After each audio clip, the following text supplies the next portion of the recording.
하나님을 본받는 성도라는 제목으로 말씀을 나눕니다.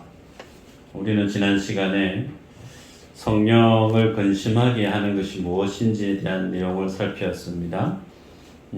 구원의 의미가 하나님과의 관계 회복이다라고 할 때 그 하나님과의 관계를 어그러지게 하고 그 하나님과의 화목을 깨트리는 그것이 곧 성령님을 근심하게 하는 것이다. 그것은 곧 적그리스도적인 것이다 라고 했습니다.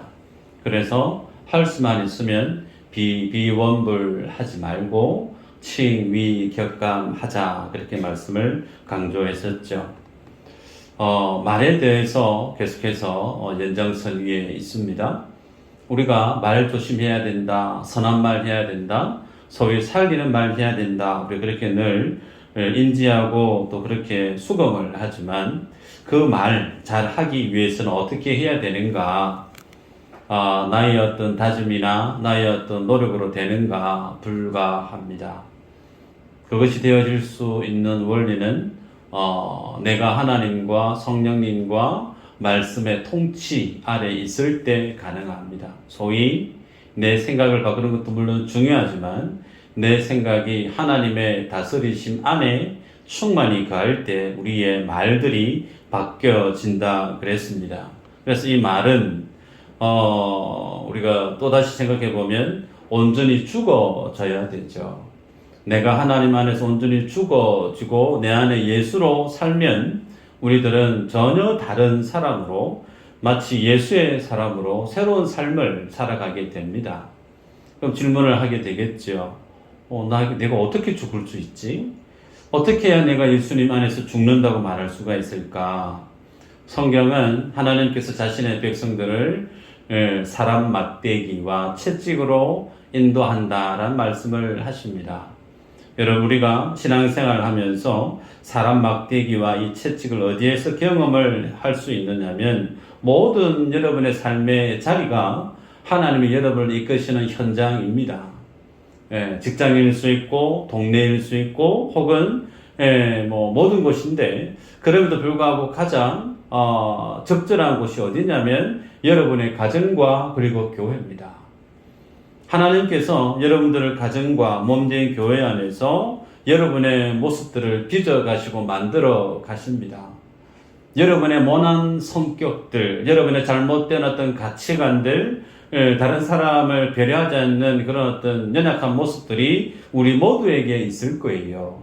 그러면 그 모든 연약한 모습들을 여러분 어디에 누가 그 모습의 전곡을 찌르면서 양 목사 말 좀 조심해라, 양 목사 좀 사람이 따뜻해져야지, 제가 잘 못하는 것을 누가 가르치고 지도할 수 있을까? 첫 번째는 집안 식구들이죠. 아빠, 목사라면서 말을 그렇게 하는데, 죄송하지만 그런 얘기 한 번씩 듣습니다. 미안다, 고칠게, 그렇게 넘어가는데요. 우리 모두가 그래요. 하나님 앞에 살아갈 때 나의 부족함, 하나님의 사람으로서 그 연약함을 과연 어느 곳에서 나를 깎아내고 나를 객관화하고 나를 하나님의 구원받은 주의 자녀답게 새롭게 빚어갈 수 있는 그 현장이 어딘가? 가정과 그리고 그 다음에 어디요? 교회입니다. 여러분이 직장에서 그런 일을 경험하게 되어지면 정상적인 직장생활 할 수 있을까요? 힘드실 거예요. 사람들마다 부딪히고 사람들이 지적하고 사람들이 판단할 때 매일매일 출근하고 얼굴을 보고 살아야 되는데 그 시간을 견뎌내기가 상당히 쉽지 않을 거예요. 그러나 가정과 교회는 다릅니다. 가정과 교회는 나의 부족함이 여지없이 드러나는 현장입니다. 그래서 살아있는 교회 안에는 다름이 있습니다. 다름, 틀림이 아니에요. 다름이 있습니다. 그 다름은 때로는 불편할 수가 있습니다.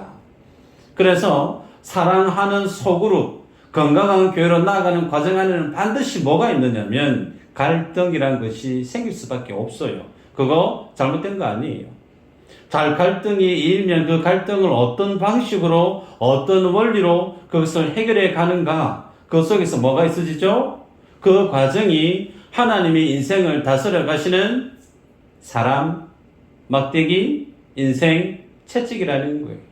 여러분들이 가정 안에서든 믿음의 식구들 안에서든 누군가가 나의 연약함에 대해서 평가하고 지적할 때 그것을 니나 잘하지, 니나 잘하세요, 그렇게 맞받아치지 마시고 그 모습을 어떻게 해석해야 될 필요가 있느냐면 하나님이 오늘 김 집사님을 통해서 나에게 나의 연약한 이런 모습을 가르치시는구나. 여러분, 우리가 내 눈앞에, 내 귀 앞에 펼쳐지는 그런 허다한 내용들을 하나님이 지금 나를 다스리시고 나를 만져가시는 과정으로 이해할 수 있는 영적인 안목이 조금만 있으면 그분은요, 믿음의 용량이, 믿음의 깊이가, 믿음의 성숙이 날이 가면 갈수록 자라날 수밖에 없습니다. 그런데 그것을 하나님이 나를 다스리시고 만져가시는 하나님의 성숙해 가시는 그런 막대기와 채찍으로 인식하지 않고 액면 그대로 그 사람을 보고 평가해 버리면 아무런 유익이 없습니다. 문제투성이밖에 없어요. 그렇지 않다는 겁니다. 여러분, 가정과 교회 안에 여러분 부끄러울 것 없어요. 가정에서 여러분 죄송스럽지만 더우면 옷을 훌러덩 벗습니다. 남자분들은. 짧은 바지 부끄럽지 않습니다. 부끄럽습니까? 그분은 그 가정이 좀 이상한 것 같아요. 식구들한테는 그다지 부끄러운 게 없죠. 믿음의 식구들 마찬가지입니다. 교회 신앙생활 하시면서 나의 연약함이 여지없이 드러나는 현장이 교회입니다. 그 교회 안에서 연약함을 대해서 하나씩 채워가면 되는 거예요. 자, 그 부분에 대해서 사도 바울은 지난 시간 에베소서 교회에게 얘기했습니다. 다른 사람을 놓고 떠드는 거, 다른 사람을 놓고 비방했던 거, 모든 악의들 버리라. 그 모든 것들이 뭐라고요? 성령을 근심하게 하는 것들이다 그랬습니다. 그리고 난 다음 오늘 읽었던 32절 시작을 보면 서로 친절하게 하며 라는 표현으로 시작합니다. 자, 여기서 친절하게 하다라고 한 말은 크레스토스라고 합니다. 크레스토스. 사전적인 의미는 정직한, 선하다 그런 뜻이에요. 크레스토스. 어떤 말이 기억이 떠오를 거예요. 그리스도 혹은 크리스찬, 어근상 같습니다. 여러분, 이 말을 예수님이 동일하게 쓰신 구절이 있습니다. 제가 읽어드리면 누가복음 6장 35절인데요. 오직 너희는 원수를 사랑하고 선대하며 아무것도 바라지 말고 구워주라. 그리하면 너희 상이 클 것이요 또 지극히 높으신 이의 아들이 되리니 그는 은혜를 모르는 자와 악한 자에게도 인자하시니라. 마지막에 인자하시니라 이 말이 좀 전에 우리가 읽었던 친절이라고 하는 크리스토스라는 말과 같은 말이에요. 여러분, 하나님께서 예수님을 믿는 사람들에 대해서 주님이 지금 누가복음 6장 35절을 쭉 하시면서 예수님은 어떤 분이다? 인자한 분이야 라고 얘기하고 있죠. 그래서 이 예수 그리스도를 닮아가야 되는 성도, 그 성도는 크리스토스 해야 된다는 거예요. 친절하게 해야 되고 정직해야 되고 선해야 된다는 말씀합니다. 그래서 이게 뭐냐면 예수님을 닮아가는 성도가 지향해야 될 삶의 모습이다 라고 말할 수가 있죠. 그래서 예수님이 좀 전에 읽어드렸던 누가복음 6장 35절에 보니까 예수님을 아는 자는 원수를 사랑하고 선대하며 아무것도 바라지 말고 구워주라 그래요. 또 예수님은 은혜를 모르는 자와 악한 자에게까지 동일하게 뭐 하시다고요? 인자하시다라고 말씀을 하시죠. 그래서 성도는 서로에게 어떤 삶을 살아야 되느냐면 한번 따라 할까요? 용서하는 사람. 예수님이 우리에게 요구하시는 예수쟁이 성도 우리에게 요구하시는 삶의 모습이 용서하는 삶을 지향할 것을 말씀을 합니다. 그래서 우리가 주님 앞에 용서함을 받은 인생들이죠. 여쭤봅니다. 속으로 답해보세요. 여러분이 예수님을 믿으시면서 내 모든 살아왔던 그리고 또는 앞으로 살아가는 날 동안 숱하게 지을 그 모든 죄의 값이 예수님의 십자가 값이 다 정산 끝났죠. 믿나요? 아리까리 하세요. 다 정산됐습니다. 네. 용서하심을 받았다는 거예요. 그러면 그 주님이 나의 모든 허물고 죄를 용서해 주실 때 무슨 조건이 있던가요? 적어도 양 목사님과 내 말씀을 전하는 목사가 되려고 하면 주일 성수는 몇 번 이상 해야 되고, 전도는 몇 사람 이상 해야 되고, 헌금은 얼마 이상 해야 되고, 뭐 이런 어떤 구체적인 기준치를 어떤 전제 조건을 달고 주님 앞에 내 죄가 용서함을 받았는가? 그렇지 않죠. 주님이 나를 용서해 주실 때 주님은 하등의 전제 조건 하나도 달지 않습니다. 그냥 고모양 고모습 그대로 주님이 다 품어주셨어요. 그래서 사도 바울은 32절 말미에 서로 용서하기를 하나님이 그리스도 안에서 너희를 용서해 주신 같이 하라, 그렇게 고면합니다. 여러분, 예수님이 나를 그렇게 용서해 주셨는데 교회 안에서 다른 지체의 허물이나 다른 지체의 잘못한 것들에 대해서 용서를 말할 때 상당히 조심스럽고 어려운 것이 현실입니다. 자신의 아들을 십자가에 주시기까지 하시면서 주님이 우리에게 뭘 요구하시느냐면 용서의 삶을 살게끔 말씀합니다. 그것이 아버지를 본받는 성도의 삶이다라고 말씀을 해요. 그래서 여러분, 예수님을 믿으실 때, 신앙생활 하실 때 하나님이 나에게 갖는 기대치가 어디까지인지에 대해서 눈 크게 뜨시고 보셔야 돼요. 단순히 51주 한 번도 결석하지 않고 열심히 예배 참석하는 거 훌륭하죠. 그런데 그것으로 여러분 기뻐하시면 안 됩니다. 성경은 분명히 우리에게 믿음의 목표 지점을 제시합니다. 하나님같이 용서의 삶을 살아라. 하나님같이. 하나님께서 나를 용서해 주신 같이 용서해라.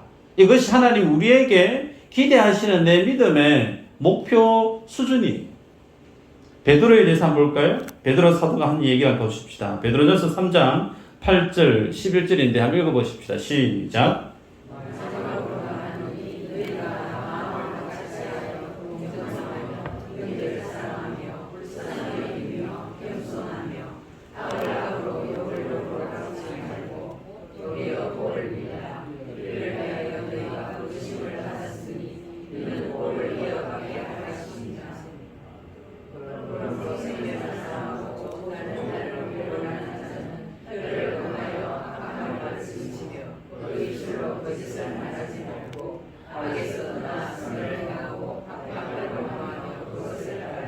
아멘. 여러분, 바울 사도와 베드로 사도가 각각 딴 말 합니까? 아니에요. 같은 말 하고 있어요. 같은 말 합니다. 그래서 초대 교회 때의 교회의 구성원들의 모습, 오늘날 2023년 한국 교회, 한국에 떠나서 우리 교회를 보십시다. 우리 교회의 구성원에 일어나는 모습, 초대 교회하고 전혀 딴판일까요? 그렇지 않습니다. 비슷합니다. 여전히 마음을 같이 하기 힘든 공동체가 교회입니다. 형제 사랑하기가 쉬운가요? 아니에요. 형제 사랑하기 어려운 것이 교회입니다. 그 속에 악한 이들이 없을까요? 악한 이들이 있을 수 있습니다. 그리고 욕을 하는 사람 없으면 좋겠지만 있을 수 있고, 시험을 들게 하는 일들이 없으면 좋겠지만 동일하게 초대교회 때도 있었고, 오늘날 현대교회 안에도 비일비재하게 시험 들게 하는 많은 일들이 교회 안에 있습니다. 그럼에도 불구하고 오늘 베드로 사도와 바울이 뭐라고 얘기하냐면 생명을 사랑하래요. 영혼을 사랑하랍니다. 혀를 금해서 악한 말 거치랍니다. 선을 행하고 화평을 구하는 자가 되라, 그렇게 말씀을 해요. 그래서 우리의 신앙생활의 현장은 바로 교회입니다. 여러분이 몸담고 있는 세상도 여러분의 신앙생활의 현장이기도 하지만, 어쩌면 우리가 몸담고 함께 예배하고 있는 이 교회가 내가 주님 앞에 믿음의 삶을 살아내고 있는 믿음의 현장일 수가 있어요. 내 마음을 후회하는 사람이 없으면 좋겠지만 있을 수 있습니다. 내 자존심을 건너리들이 교회 안에 있을 수 있다는 거예요. 그럴 때 도무지 화가 나가지고 잠을 못 자는 사람 있을 수 있는데 여러분 그것이 뭐라고요? 교회입니다. 교회에서 그런 일들 없으면 좋겠지만 일어난다는 거예요. 그러면 그때 그 순간에 내 감정이 이끌리는 대로 내가 그렇게 입안에서 악한 말을 하고 선을 행하지 않고 악한 일들을 꾀하고 그래야 될 것인가? 소위 내 속에 일어나는 악한 감정선 그대로 내가 끌려다닐 필요가 있는가? 그러지 말라는 겁니다. 그럴 때 우리가 붙들어야 될 말씀이 뭐냐면 하나님이 나를 용서하심 같이 용서하라고 하는 그 말씀을 두 손 꼭 붙들고 단단히 붙으셔야 됩니다. 여러분, 우리가 살아가는 믿음의 현장은 교회입니다. 교회 안에서 사랑하는 법을 배우셔야 돼요. 교회 안에서 용서하시는 법을 배우셔야 됩니다. 교회 안에서 사랑받는 법을 배우셔야 돼요. 그러려고 하면요, 가장 기본적으로 무장해제 하셔야 됩니다. 소그룹 교회, 사랑방으로 가는 교회 안 하면 가장 편한 사람이 누굴까요? 첫 번째는 목회자가 편해요. 설교만 하면 되니까. 구역 예배 그대로 하시면 되고. 근데 소그룹으로 가면요, 드러나는 게 뭐냐면, 각 구역, 각 사랑방이 여러분의 식구들처럼 되는 겁니다. 소위. 밥 먹을 때, 나 방귀 낄게, 양이 과하고 방귀 끼시는 분 있을지 모르겠지만, 그냥 뿡뿡 낍니다. 솔직히. 예, 밥 먹다가 트럼 나오면 자연스럽게 꺼욱하고요. 예. 그것이 교회, 그것이 일반적인 가정의 모습이에요. 그래서 하나님의 교회 안에서 나의 믿음의 모습을 재단하고 믿음의 모습을 세워가는 그 모든 현장은 교회인데 그 교회 안에 내가 녹아들려고 하면 첫 번째가 무장해제 하셔야 돼요. 내 체면, 다른 사람한테 내가 잘 보이기 위한 어떤 나의 포장지 하나씩 여러분 가까이 가면요 그거 자연스럽게 다 벗겨집니다. 그거 필요 없어요. 다른 사람에게 가서는 잘 보일 필요 있으나 내가 몸담고 있는 내 식구들 앞에서 그다지 열심히 화장하실 필요 있을까요? 자기의 기분을 위해서 화장하실 필요 있겠지 모르겠지만 안 하셔도 무방합니다. 속으로 하나님이 만드신 가장 원초적인 교회의 원래의 모습은 가정입니다. 아담과 하와의 그 가정, 그와 같은 가정으로 만들어져 가는 교회가 가장 성경이 지향하는 바른 교회의 모습이라는 거죠. 그래서 오늘 주님 우리에게 요구합니다. 교회 안에서 가장 먼저 지체에 대해서 용서하는 삶을 살아라. 그것을 지금 오늘 바울은 에베소 교회에게 강조했고요. 읽었던 5장의 내용은 그렇게 너희들이 4장에서 정말 분을 내는데 해가 지도록 분을 풀지 못하고 있는 너희들, 거짓을 행하는 너희들, 도둑질하는 너희들, 서로 비방하는 너희들, 그 모든 너희들 다 용서하는 삶을 살아야 돼. 그리고 나서 이제 5장에 넘어와서는 이제 보다 더 적극적으로 용서하는 삶을 뛰어넘어서 사랑하는 삶을 살아라라고 구면하는 것을 봅니다. 1절, 2절 한번 읽어볼까요? 시작.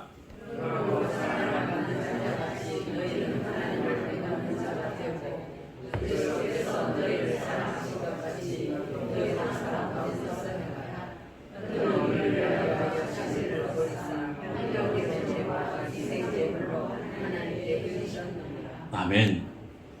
본문에 보니까요, 바울은 용서하는 삶을 이제 초월하게 되어지고 나서 보다 적극적으로 사랑하는 삶을 살아야 된다 명합니다.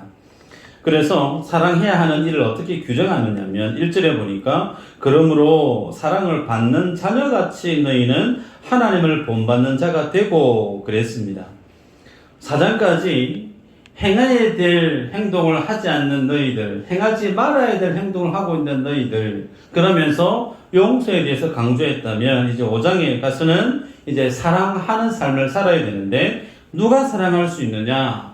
하나님으로부터 사랑을 받은 너희라고 얘기합니다. 그리고 이 사랑을 받은 너희라고 이 말씀은 끝난 종교령이 아니에요. 계속해서 과거에서부터 지금까지 동일하게 그 사랑을 그 밀도, 크기, 질량 변함없이 그대로 동일하게 그 하나님의 사랑을 받고 있는 너희 그렇게 얘기합니다. 그래서 그런 사랑을 받은 너희이기 때문에 하나님을 본받는 자로서 너희들이 이제 사랑하는 삶을 살아야 된다. 그렇게 권면을 해요. 여러분 때문에 우리가 교회 안에서 교회만큼 사랑을 강조하는 곳이 드물죠. 그죠? 그런데 그렇게 사랑을 강조하면서 세상에 보는 교회의 모습은 수시로 다투는 모습을 보여주는 것 같아요. 수시로 분쟁하고 수시로 비방하고 교회 안에서 예수 믿는다고 하면서 전혀 하나 되지 못하고 용서할 줄도 모르고 다른 사람 앞에 먼저 양해할 줄도 모르는 그런 모습이 교회 안에서 일어날 때 여러분 얼마나 부끄러운지 모릅니다. 그러면 우리가 어떻게 사랑을 실천하는 사람이 되어줄 수 있는가? 제가 여러분에게 간절하게 여러분의 안에 있는 그 모든 애들을 다 끌어모아서 곁에 있는 지체를 사랑하시기를 바랍니다. 그렇게 간절함을 가지고 부탁드린다고 해서 여러분들이 하면 참 좋겠지만 쉽지 않죠. 사랑하기 어려워요.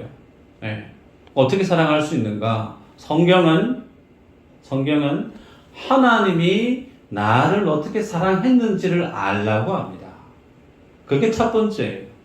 하나님이 나를 어떻게 사랑했는지에 대해서 제대로 아는 그분이 다른 사람을 어떻게 해요? 사랑할 수 있다라고 말씀을 하죠. 그러기에 이전에 보니까 그리스도께서 너희를 사랑한 것 같이 너희도 사랑 가운데서 행하라. 그리스도께서 나를 사랑하신 것 같이 주님이 나를 어떻게 사랑했는지를 제대로 아는 분만이, 소위 그것을 복음이라고 얘기하면 그 복음을 제대로 아는 분만이 그 복음의 삶을 자기 인생 속에 담아낼 수 있다는 거예요.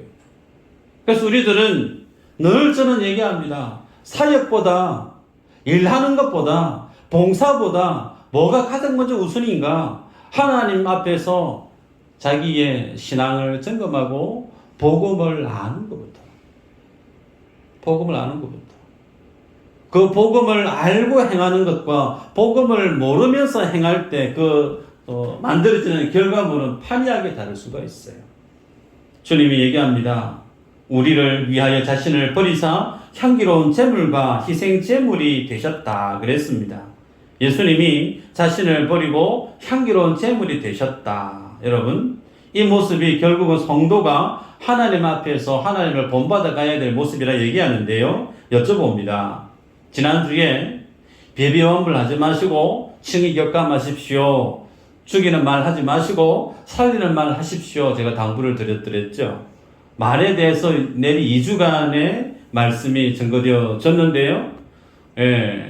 제가 눈을 한번 보겠습니다. 한 주간 동안 나는 정말 그 말씀대로 난 한번 살아봤다.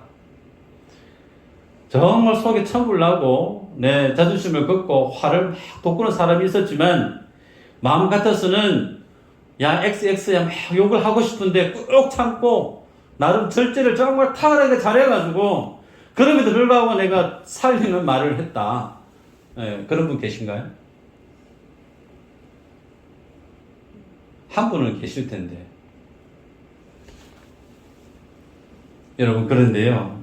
아마 하셨을 텐데 신것이 없고 넘어가시는 것 같은데 그렇게 해보셔야 돼요. 최소한 한 번쯤은 해보셔야 돼요. 해보신 분은 뭘 알게 되느냐면요. 참 어렵다. 좋은 말 하기 참 어렵다. 본인이 경험하게 됩니다. 야, 내가 가지고 있는 내 인격의 용량이 이것밖에 안 되네. 일주일치도 채 안 되네. 나라고 하는 사람의 말씀에 대한 이 다스리심을 받는 이 순종하는 이 믿음의 모양이 정말 눈꽃만큼 밖에도 안 되는구나. 나도 참 이렇게 모자란 사람이구나. 이걸 여러분이 실천해 보셔야만이 제대로 알 수가 있습니다. 그래서 우리들은 하나님의 말씀을 듣고 나면 그래도 의지적으로 한 번쯤 실천해 보는 것을 저는 강력하게 권합니다. 왜요? 그래야만이 나는 나로서는 안 된다라고 하는 것을 비로소 알 수 있기 때문에 그래요. 내 힘으로 내 의지로 야 이거 도무지 안 되는 삶이다라는 것을 알게 되어지는 그때부터 뭘 하게 되어지느냐면 그 인생은 십자가 앞에 나아갑니다. 볼까요? 마태복음 22장 37절 PPT 있나요? 한번 읽어보십시다. 시작. 예수께서 이르시되 내 마음을 다하고 목숨을 다하고 뜻을 다하여 주 너의 하나님을 사랑하라 하셨으니 이것이 크고 첫째 되는 계명이요 둘째도 그와 같으니 내 이웃을 내 자신같이 사랑하라 하셨으니 이 두 계명이 온 율법과 선지자의 강령이니라. 네, 여기까지 볼까요? 예수님이요 목숨 다해 뜻 다해 생명 다해 다 해서 하나님을 사랑하랍니다. 또 이웃을 내 몸처럼 사랑하라 그렇게 말씀을 하십니다. 누가 이 삶을 살 수 있죠? 나는 정말 내 생명 다 던져서 옆에 있는 이웃을 위해서는 사랑할 수 있다. 그런 분 계신가요? 혹은 나는 정말 하나님 내 목숨 아끼지 않고 던지듯이 내가 주님을 그렇게 사랑했다 라고 하실 수 있겠어요? 없어요. 누가 살았을까요? 예수 그리스도. 예수님만이 예수님이 하신 이 말씀대로 사셨습니다. 그래서 성경에 주님이 하신 이 말씀은 크게 율법에서 보면 이스라엘 백성들이 율법을 세분화해서 613가지로 구분했습니다. 그죠? 613가지 율법을 다 구분했는데 그것을 하나로 딱 모으면 10계명이 돼요. 5개. 하나님을 향하여서 이웃을 향하여서. 근데 그 10개 10계명을 또 확 쪼으면 한 개 되죠. 사랑하라라고 하는 것으로 귀결되어집니다. 여러분, 이 사랑이라고 하는 거 하나로 귀결되어지는데 여기에서 이제 우리가 솔직해질 필요가 있어요. 하나님을 생명처럼 사랑하라 하면 도무지 안 된다. 해도 안 되니까 그냥 포기하고 살자. 그런 분들이 교회 안에 있을 수 있습니다. 여러분, 정말 잘못된 거예요. 율법주의자들은요, 율법, 소위 바리새인 서기관들은요, 그 율법을 지키기 위해서 부단히 애를 씁니다. 안 되지만, 불가능하지만 그 율법합 지켜보려고 나름 애를 씁니다. 그런데 하나님의 진리를 안다고 하고 복음을 안다고 하는 개신교 안에 있는 성도들은요, 알기는 알아요. 하나님을 사랑해야 되는 거, 이웃을 용서해야 되는 거 알기는 아는데 나에게 적용해 보니까 어렵거든요. 에이, 내 힘으로 못해. 그냥 포기해 버리는 거예요. 여러분, 이 모습은 정말 잘못된 모습입니다. 자기 합리화해 버리고 하나님의 말씀을 그냥 등 뒤로 던져버리는 것은 율법주의자들보다 더 못한 모습이 오늘날 개혁주의 안에, 개신교 안에, 교회 안에 그런 모습이 있을 수 있다는 거예요. 여러분, 그렇지 않습니다. 정상적이지 않습니다. 세상 사람들은요, 싸웁니다. 멱살 잡고 싸우기도 해요.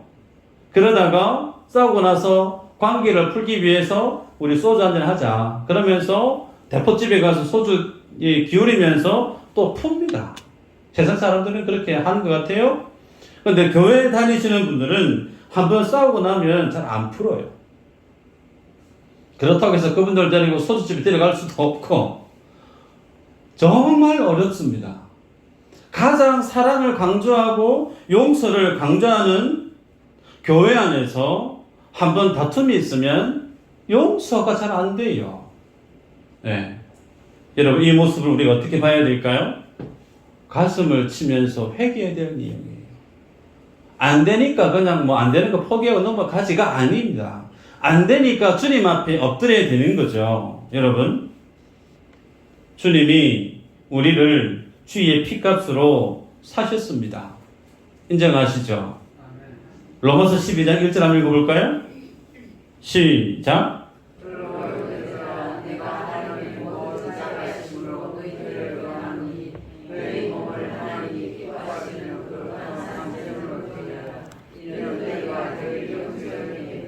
아멘.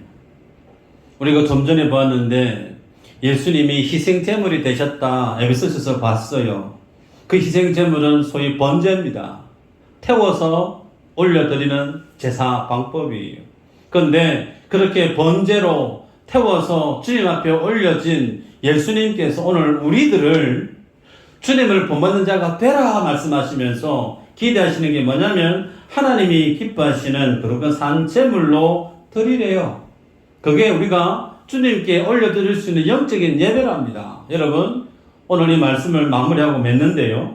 여러분, 우리가 예수님을 믿으면서 용서할 줄도 모르고 사랑할 수도 없는 그런 부족함, 그런 죄됨을 우리가 다가가면 다가갈수록 깨닫게 돼요.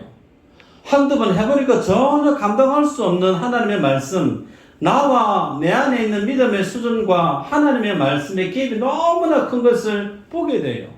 그러면 그 앞에서 뭐 해야 되죠? 우셔야 돼요. 그 앞에서 회개하셔야 돼요. 그 앞에서 주님의 은혜를 구해야 됩니다. 그게 뭐라고요? 영적 예배라는 겁니다. 다른 거 아닙니다. 예수 그리스도가 아니면 하나님 앞에 설 수 없는 내 부족함의 한계를 절감하고 주의 말씀이 저기 앞에 있는데 지금의 나의 믿음의 모습은 그 앞에 다가서지도 못한 채 옴짝달싹하지도 못하고 있는 작고 연약하고 추하고 볼품없는 지금의 나의 모습을 들고 하나님 앞에 가서 허는게 우는 거예요. 그게 뭐라고요? 주께 올려드릴 산제사랍니다. 그것이 소위 말하는 영적인 예배라는 거예요.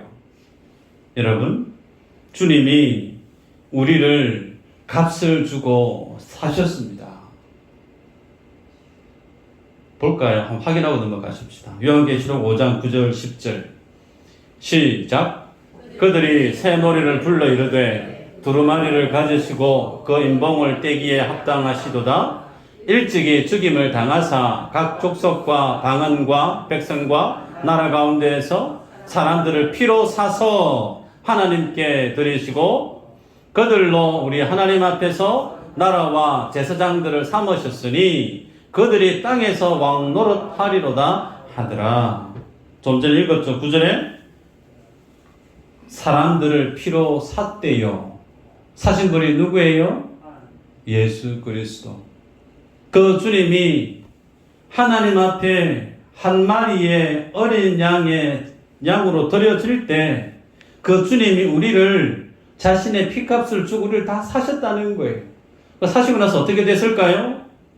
우리가 예수 그리스도의 소유가 되어졌고 소유된 우리는 주님이 십자가에서 하나님 앞에 화목제물로 돌아가실 때 주님만 주님 앞에 화목제물로 간 것이 아니고 우리도 나도 예수 안에서 함께 사신 바 되어서 같이 주님의 은혜 보좌 앞에 올려진 하나님 앞에 제물로 올려진 하나님의 자녀들이라는 거예요. 그러기에 여러분들은 이미 예수 그리스도로 사신 바 되어졌고 하나님의 소유가 되어졌을 뿐만 아니라 하나님 앞에 올려드려진 소위 제물이 된 거예요. 여러분 인정 안 하셔도 어쩔 수가 없습니다. 성경에 그렇게 기록하고 있어요. 올려진 제물인데 그 제물은 이미 드려진 제물이에요. 옆에 분에게 이렇게 인사하십시다. 드려진 제물 맞습니까? 분명히 드려진 제물인데 폴폴 살아서 날뛰고 있는 거 아닌가 모르겠어요. 번제라고 그랬습니다. 목 자르고요. 껍데기 다 벗기고요. 내장 다 정리하고요. 각 떠서 불 떼어가지고 다 태워서 주님의 보좌에 다 올려진 제물입니다. 우리가. 그런데 아직까지 우리가 살아있다라고 하면 용서하지도 못하고 사랑하지도 못하고 있다라고 하면 하나님 앞에서 우리의 믿음의 모습이 얼마나 잘못된 것인가 볼 필요가 있습니다. 여러분, 성령이 4장 3절에 보면 성령이 하나 되게 하신 것 힘써 지키라 그랬습니다. 성령이 하나 되게 하신 것을 힘써 지키라. 소위 에베소서 교회에게 너희들 열심히 파이팅 해가지고 하나된 교회 만들어 봐봐가 아닙니다. 성령이 이미 하나된 교회로 만드셨다니까요. 예수님이 십자가에서 죽으시고 하나된 교회를 이미 완성해 놓으셨어요. 그것이 교회의 원래 모습이에요. 그거 너희들이 힘써서 원래 모습 그대로 지켜갈 수 있도록 힘써라. 그러고 있습니다. 교회를 같이 하고 있습니다. 우리가 예수 그리스도로 함께 사신 바 되어져서 하나님의 은혜의 보좌에 제물로 올려드려진 바 된 우리들이 뭔가를 더 해야 되는 거 아니에요. 그렇게 내가 주님 앞에 올려드려진 제물임을 아셔야 돼요. 내가 이미 예수와 함께 죽었구나라고 하는 사실을 아셔야 돼요. 그리고 나서부터 내 삶 속에 펼쳐지는 것들에 대해서 여러분들이 전에 해석하셔야 됩니다. 여기에서 내가 어떻게 해야 될지 해석하셔야 돼요.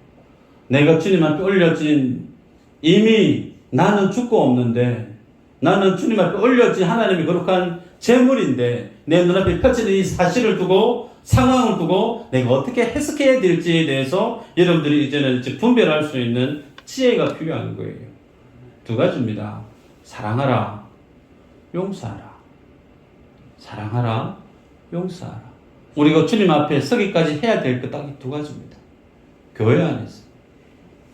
이 한 주간 여러분들이 교회 안에 있으든 세상 앞에서든 때로는 대접받지 못할 때, 때로는 무시를 당할 때, 때로는 자존심에 스크래치를 당할 때 화납니다. 화나요. 그런데 그때 어떻게 하셔야 될까요? 네 일로 와봐. 네 지금 날 어찌 보고 좀 이렇게 막대하냐? 그거 아니에요. 그죠? 사람이 나를 무시하고 사람이 나를 존중하지 않을 때 내가 취해야 될 모습은 더 낮은 자리로 가면 됩니다. 더 낮은 자리로. 그게 십자가의 도입니다. 제가 교육전도사 때 그런 얘기 했는지 모르겠습니다. 저는 유치부 전도사였는데 중동부 전도사님이 중고등부 수련회 하는데 교사 명단을 쭉 넣으면서 저를 맨 밑에 넣었어요. 나이 드신 할머니 권사님도 고기를 90도 이상하고 지나가는 감히 양성부 교육 전도사를 맨 밑에 넣어? 제가 화가 났어요. 별거 아닌데. 뜯다고 났습니다. 그래가지고 이걸 얘기를 해야 돼. 말아야 돼. 막 혼자. 정말 아무것도 아니죠. 그 이름이 그 위치가 뭔데. 제가 그렇게 믿음이 없었더랬어요. 기도하면서 내가 죄인인데 그거 가지고 내가 화내고 내 자신을 얼마나 부끄러운지 몰라요.